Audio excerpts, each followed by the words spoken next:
میں اللہ رب العزت سے اپنے گناہوں کی معافی مانگتا ہوں۔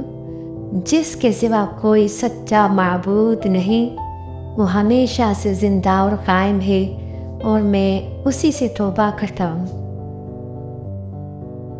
یقین رکھو کہ ہم تمہاری طرف سے ان لوگوں سے نمٹنے کے لیے کافی ہیں جو تمہارا مذاق اڑاتے ہیں۔ رسول خدا صلی اللہ علیہ وآلہ وسلم نے فرمایا، فجر کی دونوں رکعتیں دنیا اور دنیا میں جو کچھ موجود ہے ان سب سے بہتر ہے۔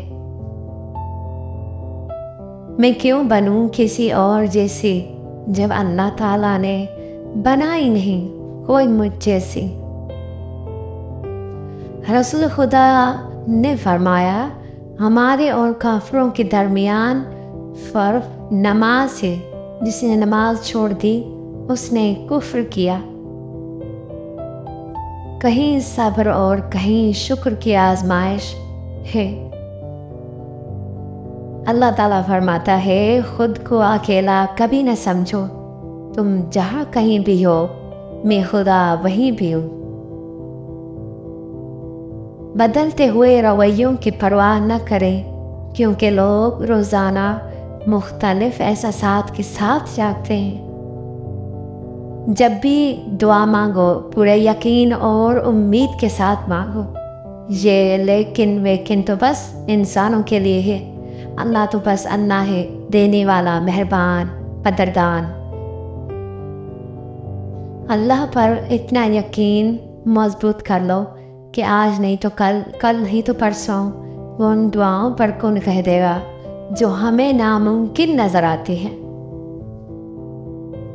عبادتیں صرف جائے نماز پر نہیں ہوتی، بلکہ کچھ عبادتیں میٹھی زبان، دھیمے لہجے، ہمدردانہ اور عاجزانہ رویوں سے بھی ہوتی ہیں۔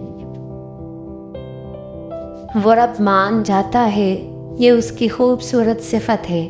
ہم مجبور ہو کر بھی اس کی نہیں مانتے، اور وہ بااختیار ہو کر بھی مان جاتا ہے۔ آنکھ کی نمی بہت بڑی رحمت ہے، یہ اللہ سے آپ کا رابطہ بڑھا دیتی ہے۔ شکر گزار ہو جائیں ان لوگوں کا جو آپ کو آنکھوں کی نمی عطا کر گئے۔ شکر عطا کریں اس تکلیف کا جس نے آپ کی آنکھ کو پرنم کر لیا، اور اس کے بعد آپ کے رب نے آپ کو تھام لیا۔ اللہ سے رجوع کرنے میں کیسی جھجک، اس کے پاس گزرے ہوئے کل کی معافی بھی ہے اور آنے والے کل کا انعام بھی۔ وہ تو بڑا غفور و رحیم ہے۔